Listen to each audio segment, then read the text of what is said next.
उरण तालुक्यातील शेतकऱ्यांच्या पिकत्या जमिनी विकासाच्या नावाखाली सिडकोने घेतल्या, मात्र विकासाचा लाभ सिडकोने स्थानिक प्रकल्पग्रस्तांना मिळू दिला नाही। शेतकऱ्यांचे आणि प्रकल्पग्रस्तांचे हक्क त्यांना मिळवून देण्यात शेका पक्षच अग्रेसर राहिला आहे। काँग्रेसने प्रकल्पग्रस्तांना दिली ती फक्त पोकळ आश्वासने। काँग्रेस पक्षाच्या या विश्वासघातकी प्रवृत्तीला कंटाळून अनेक काँग्रेस कार्यकर्ते शेका पक्षाकडे येत आहेत। नुकतेच एका कार्यक्रमात कळमसुरे येथील शेकडो काँग्रेस कार्यकर्त्यांनी शेका पक्षात प्रवेश केला आहे। उरण तालुक्यातील जिल्हा परिषद व पंचायत समितीच्या निवडणुकांच्या प्रचार कार्यात शेतकरी कामगार पक्ष महायुतीने जोरदार आघाडी घेतली आहे। कळमसुरे येथे आयोजित एका प्रचार सभेत उरण तालुक्यातील शेकडो काँग्रेसच्या कार्यकर्त्यांनी व पदाधिकाऱ्यांनी काँग्रेसच्या घराणेशाही आणि भ्रष्टाचारी कारभाराला कंटाळून शेतकरी कामगार पक्षात प्रवेश केला आहे। आमदार विवेक पाटील, माजी जिल्हा परिषद सदस्य जीवन गावंड तसेच उपस्थित मान्यवरांनी त्यांचे स्वागत केले।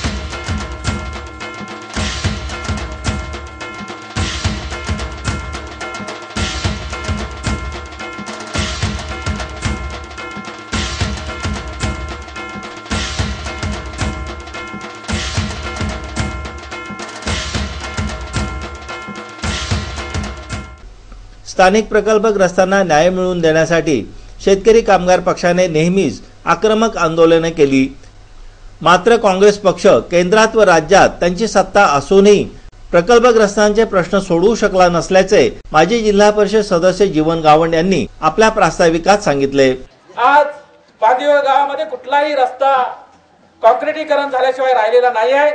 त्याचबरोबर ज्या अडचणीच्या ज्या गोष्टी होत्या, दोन्ही स्मशानभूमीवर जाण्यासाठी त्यांना चांगले रस्ते नव्हते, ते रस्ते करण्यामध्ये सुद्धा आपण यशस्वी झालेलो आहोत।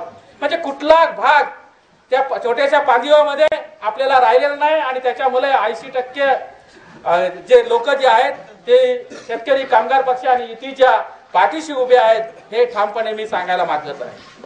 गेल्या 10 वर्षामध्ये काम करत असताना कुठला गाव नाही की त्याच्यामध्ये आपला विकासाचा काम नाही।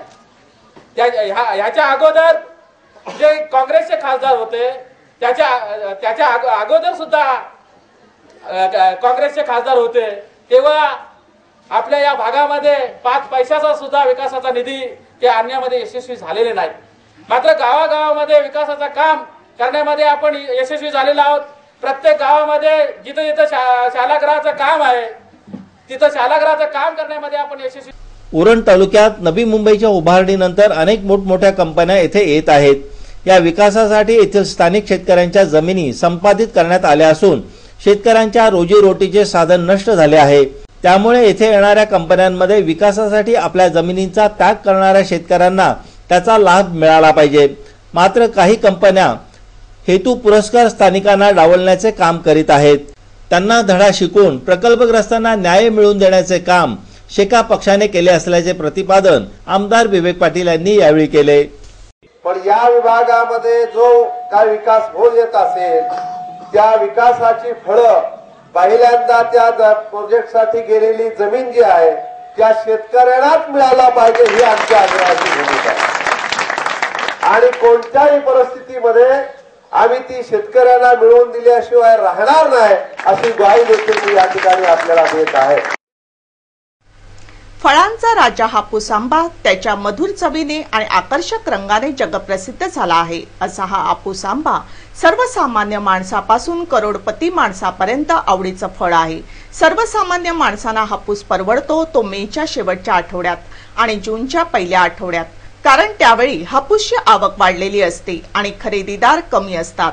हापूस आंब्याच्या आगमनाला जानेवारी महिन्याच्या पहिल्याच आठवड्यात सुरुवात होते, मात्र हा आंबा फक्त श्रीमंतांनाच परवडण्यासारखा असतो। फळांचा राजा हापूस आंब्याचे एपीएमसी मार्केटच्या फळ बाजारात आगमन झाले आहे। या हापूस आंब्याच्या पेटीची व्यापाऱ्यांनी विधिवत पूजा करीत हापूस आंबा विक्रीसाठी ठेवला आहे। हापूस आंब्याची आवक अगदीच कमी असल्याने आणि या पहिल्याच मोसमातील हापूस आंब्याची चव चाखण्यासाठी खवय्ये उत्सुक असल्याने सध्या हापूसचा भाव डझनाला 800 ते 1000 रुपये असल्याची माहिती या फळ विक्रेत्यांनी दिली। देखो आज का 2012 साल का आम का सीजन जस्ट बिगिनिंग हुआ है और अभी ये जो स्टार्टिंग का आम है तो ये अभी आम जितने भी बाजार में आए ये सब 800 रुपए से लेके 1200 रुपए पर डजन 1300 रुपए आम के depend on quality and quantity के ऊपर मार्केट का रेट तय होता है। और जो शुरुआत का जो आम है वो क्वालिटी के ऊपर तय होता है, क्योंकि शुरुआत में आम जो आता है वो ठंडी के मौसम का आम रहता है। किसकी साइज छोटी होती है, किसकी बड़ी होती है, थोड़ा कोई कम मैच्योर होता है, मैच्योरिटी के ऊपर आम का रेट तय किया जाता है। इसके लिए आज के तारीख में बाजार में 800 रुपए से लेके 1200 से 1300 रुपए पर डझन आम बिक रहा है। हापूस आंबा सध्या सर्वसामान्यांना परवडणारा नसला तरी अजून 4 महिन्यांनी तो सर्वसामान्यांच्या आवाक्यात येईल। पर्यावरण रक्षणासाठी शालेय जीवनापासूनच जनजागृती करण्यासाठी उरण वेशवी येथील केअर ऑफ नेचर सामाजिक संस्था प्रयत्नशील आहे। या संस्थेमार्फत वन्य प्राण्यांचे संरक्षण करण्याचे कामही सुरू असून सर्पमित्रांची एक संघटना स्थापन करून सापांची भीती घालवून नागरिकांना सापांविषयी मार्गदर्शन करण्यात येत आहे। अशा या केअर ऑफ नेचर सर्पमित्र संघटनेच्या वतीने एक धाव निसर्गासाठी या मॅरेथॉन स्पर्धेचे आयोजन करण्यात आले होते। वेशवी उरण येथे केअर ऑफ नेचर या संस्थेच्या वतीने पर्यावरण जनजागृतीसाठी आयोजित मॅरेथॉन स्पर्धेचे उद्घाटन समाजसेवक व कर्नाळा स्पोर्ट्स अकॅडमीचे उपाध्यक्ष रवी शेठ पाटील यांच्या हस्ते करण्यात आले। यावेळी संस्थेचे अध्यक्ष राजू मुंबईकर, नगरसेवक प्रीतम म्हात्रे, सामाजिक कार्यकर्ते नरेंद्र मुंबईकर, सर्पमित्र संजीवन म्हात्रे, सुहास मुंबईकर, सुनील तांबोळे आदी मान्यवरांसह नागरिक व मॅरेथॉन स्पर्धक मोठ्या संख्येने उपस्थित होते। या मॅरेथॉन स्पर्धेचे उद्घाटक कर्नाळा स्पोर्ट्स अकॅडमीचे उपाध्यक्ष रवी शेठ पाटील यांनी पर्यावरण रक्षणासाठी प्रत्येकाने कार्यरत व्हावं अशी अपेक्षा व्यक्त करीत मॅरेथॉन स्पर्धेतील स्पर्धकांना शुभेच्छा दिल्या। हे एक धाव निसर्गासाठी हे प्रयत्न केलेले आहेत आणि हे सक्सेसफुल करण्यासाठी सर्व गटातील जे स्पर्धक आहेत त्यांना आमच्या सर्वांकडून मनापासून शुभेच्छा। आणि ही एक धाव निसर्गासाठी आपण सर्वांनी लक्षात ठेवून लोकांपर्यंत पोहोचवायचं आहे। हा ब्रीदवाक्य एक धाव निसर्गासाठी लोकांपर्यंत ह्यासाठी पोहोचवायचं आहे। निसर्गाचं आज सर्वकडून खंडन होत असताना हे केअर ऑफ नेचर सारखी संस्था पुढे येऊन लोकांना आव्हान करते आहे आणि हे आव्हान लोकांपर्यंत पोहोचवण्याचा आपण सर्वांनी काम करायचं आहे। पुन्हा एकदा सर्व स्पर्धकांना शुभेच्छा। केअर ऑफ नेचर संस्थेचे अध्यक्ष राजू मुंबईकर यांनीही पर्यावरण रक्षणाची अत्यंत आवश्यकता असल्याचे सांगितले। अशा म्हणाले की आता अवैध जंगलतोड चालू आहे किंवा उत्खनन चालू आहे, बरेचसे यार्ड तर गव्हाणपडा किंवा ग्रीन झोन झालेला आहे, बरेचसे कंटेनर यार्ड किंवा अवैध वृक्षतोडीमुळे जास्त नुकसान झालेलं आहे। आणि दरवर्षी जवळजवळ 5000 झाडं प्लांटेशन करतो। बरेचसे डीजे आमच्या हातात आहेत, जसे रवी पटेल आहेत, नरेंद्र मुंबईकर आहेत, संजीवन सर, धीरेंद्र सर आहेत, यांच्या याच्यानं दरवर्षी आम्ही 5 ते 6 हजार दरवर्षी झाडं प्लांटेशन करतो।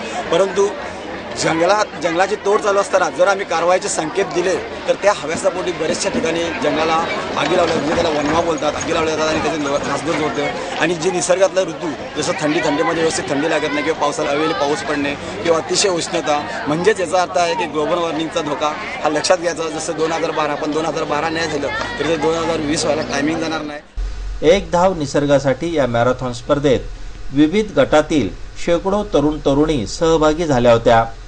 या मॅरेथॉन स्पर्धेतील विजेत्यांना नगरसेवक प्रीतम म्हात्रे, राजू मुंबईकर तसेच अन्य मान्यवरांच्या हस्ते पुरस्कार देऊन सन्मानित करण्यात आले।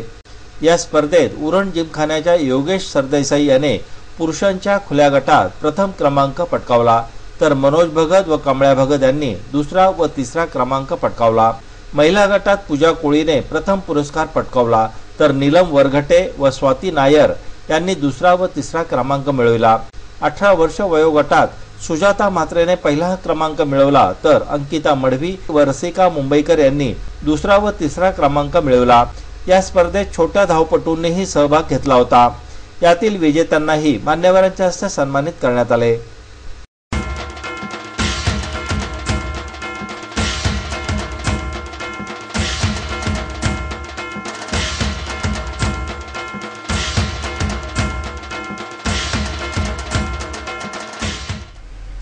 महाराष्ट्रात मतदान करण्यासाठी रेशनिंग कार्ड, पॅन कार्ड आवश्यक असते आणि ही ओळखपत्रे बनविण्यासाठी स्वतःच्या नावाचे लाईट बिल, रहिवाशी असल्याचा पुरावा, शाळा सोडल्याचा दाखला आवश्यक असतो। या कागदपत्राशिवाय रेशनिंग कार्ड आणि पॅन कार्ड मिळत नाही। मात्र ही कागदपत्रे बनावट तयार करून त्या आधारे पॅन कार्ड काढून देणारे महाभागही आहेत। म्हणूनच आज महाराष्ट्रात परप्रांतीय शिरजोर झालेत। बनावट कागदपत्रे बनविणारी एक टोळी एवढी निर्धास्त झाली आहे की गृहराज्यमंत्र्याचे पॅन कार्डही बनावट कागदपत्रांच्या आधारे बनवून देण्यास त्यांना पोलिसांची भीती वाटली नाही।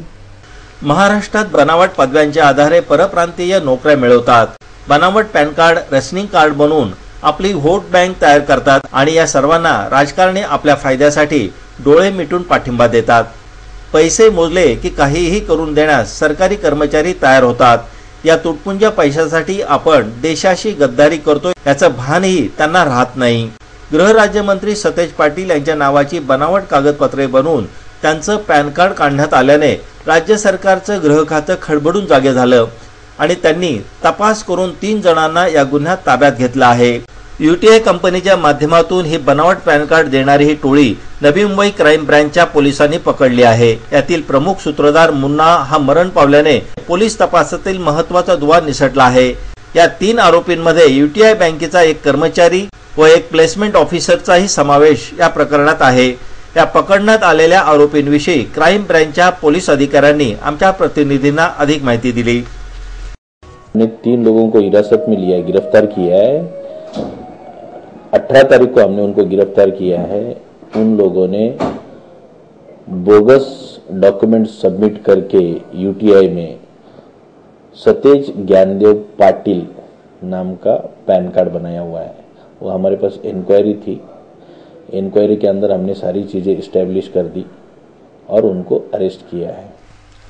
निवृत्ती हे तर मध्यंतर, कार्यरत राहू निरंतर हे ब्रीदवाक्य उदारशी बाळगून ज्येष्ठ नागरिक संघ पनवेल आपली वाटचाल उत्साहाने करीत आहे। या वाटचालीला आता 10 वर्ष पूर्ण झाली। या 10 वर्षाच्या वाटचालीत विविध उद्दिष्टे ठेवत कष्ट करीत ती उद्दिष्टे पूर्ण केली आहेत। यातील ज्येष्ठ नागरिक सभागृह ही स्वतःची वास्तू निर्मिती झाली। खूप मोठं उद्दिष्ट गाठलं गेले आणि या वास्तू उभारणीसाठी सर्व ज्येष्ठ नागरिकांबरोबरच त्यांना सहकार्य करणाऱ्यांच्या कष्टाचे चीज झाले आहे। त्याचा आनंद ज्येष्ठ नागरिक संघाला 10व्या वर्षात पदार्पण करताना होत आहे। ज्येष्ठ नागरिक संघ पनवेलचा 10वा वर्धापन दिन त्यांच्या स्वतःच्या वास्तूत ज्येष्ठ नागरिक सभागृहात मोठ्या उत्साहाने साजरा करण्यात आला। 2 दिवस चाललेल्या या आनंद सोहळ्यात आदल्या दिवशी जय जय गौरीशंकर या संगीत नाटकाचा शो आयोजित करण्यात आला होता। या वर्धापन दिन सोहळ्याला ज्येष्ठ नागरिक संघटना आयस्कॉन पुणेचे अध्यक्ष मदन तलाठी हे प्रमुख पाहुणे म्हणून उपस्थित होते। तर सोहळ्याच्या अध्यक्षस्थानी ज्येष्ठ समाजसेविका निलाताई पटवर्धन, ज्येष्ठ नागरिक संघाचे अध्यक्ष माधव वझे, उपाध्यक्षा सौ श्यामला आंग्रे, सचिव नंदकुमार जोशी, खजिनदार शरद रानडे तसेच ज्येष्ठ नागरिक संघाचे सदस्य मोठ्या संख्येने उपस्थित होते। यावेळी स्वागत गीत व गणेश वंदनाने पाहुण्यांचे स्वागत करण्यात आले।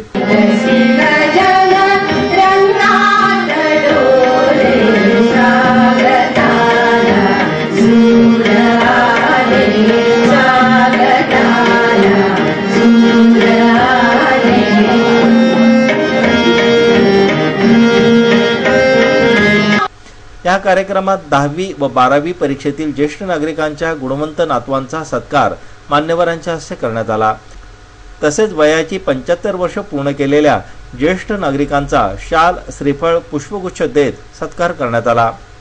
या संघाचे सचिव नंदकुमार जोशी यांनी 10 वर्षाच्या वाटचालीचा आढावा सादर करीत ज्येष्ठ नागरिक संघाने उभारलेल्या वास्तूचा अभिमानाने उल्लेख करीत या वास्तू उभारणीसाठी महत्त्वाचं सहकार्य करणाऱ्या माजी नगराध्यक्ष जयम म्हात्रे, निलाताई पटवर्धन तसेच सर्वांचा कृतज्ञतापूर्वक उल्लेख करीत त्यांचे आभार मानले। या संघाचे अध्यक्ष जयंत वसे यांनी या वर्षीच्या प्रकल्पांमध्ये ज्येष्ठ नागरिक संघाला लिफ्ट बसवण्याची घोषणा केली। या वर्षी म्हणजे 2012 साली त्यांनी संकल्प करायचा आणि जो संकल्प असा करायचा की आपल्याला सगळं ज्येष्ठांचा फायदा झाला पाहिजे, तर त्या दिवशी आपण सगळी आपली छोटीशी लिफ्ट लावायची होती।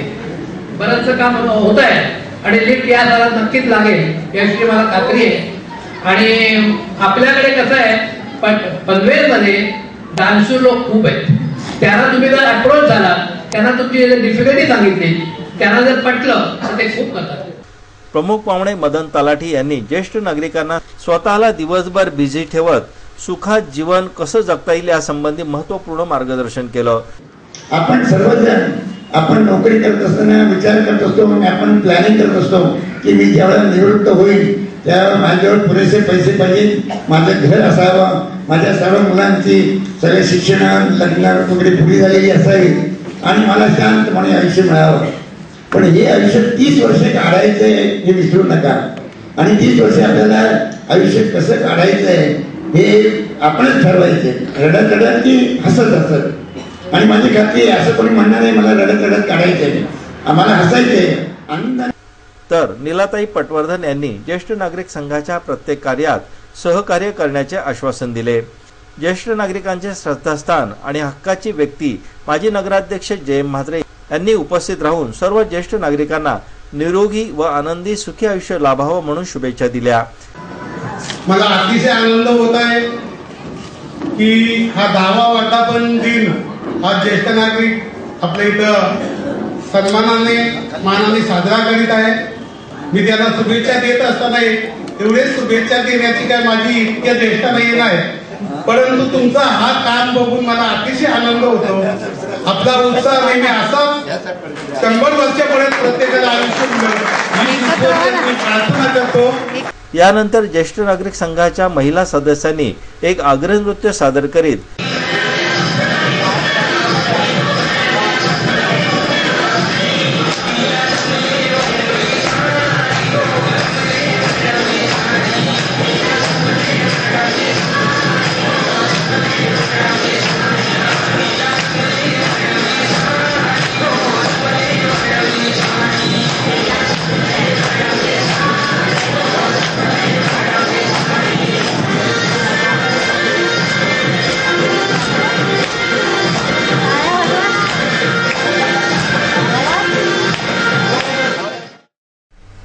पनवेल शहर स्वच्छ व सुंदर करण्यासाठी शिवसेनाही मागे नाही.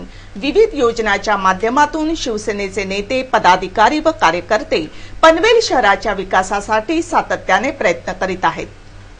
पनवेल शहराचे प्रवेशद्वार समजल्या जाणाऱ्या गार्डन हॉटेल जवळच्या रस्त्याच्या बाजूला पनवेल शिवसेना शहर शाखेच्या वतीने पनवेल शहरात येणाऱ्यांचे स्वागत करणारा बोर्ड लावला आहे. या स्वागत फलकाचे अनावरण जिल्हा प्रमुख बबनदादा पाटील यांच्या हस्ते करण्यात आले.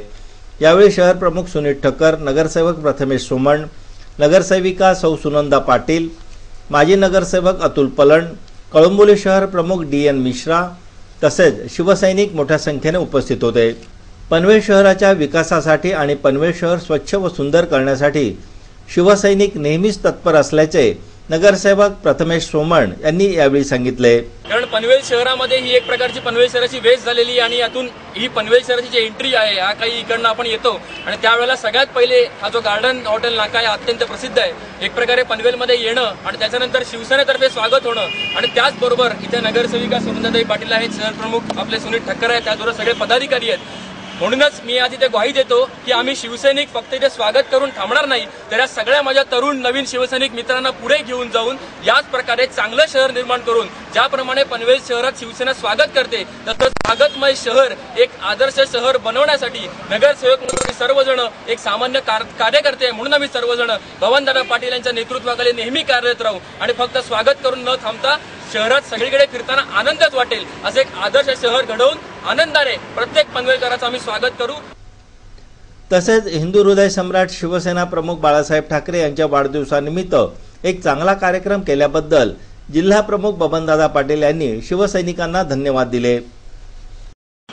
ज्या शिवसेना प्रमुखांनी मराठी बाणा आणि हिंदुत्व जागृत ठेवण्याचं काम केलं त्यांचा वाढदिवस म्हणजे आम्ही शिवसैनिक उत्साहाने सणच साजरा करतो. या शहराच्या नाक्यावर शिवसेना पनवेलमध्ये येणाऱ्या लोकांचं स्वागत करीत आहे असं मला बोर्ड लावायचं आहे आणि त्यासाठी तुम्ही या आणि मी प्रथमेश सोमननी केलेली विनंती आणि त्यांच्याबरोबर असलेले हे 9 तरुण या बोर्डाने नाही तर पनवेलचा कायापालट करू शकतील असा विश्वास माझ्या मनामध्ये आहे. कर्नाळा आज तकच्या बातमीपत्राबाबत आपणास काही माहिती द्यायची असेल, काही सूचना करायच्या असतील किंवा जाहिरातीविषयी कृपया संपर्क साधा. आमचा पत्ता आहे कर्नाळा स्पोर्ट्स अकॅडमी पनवेल. आमचे फोन नंबर आहेत 9323855055 किंवा 9970062185 आणि आमचा ईमेल आयडी आहे कर्नाळा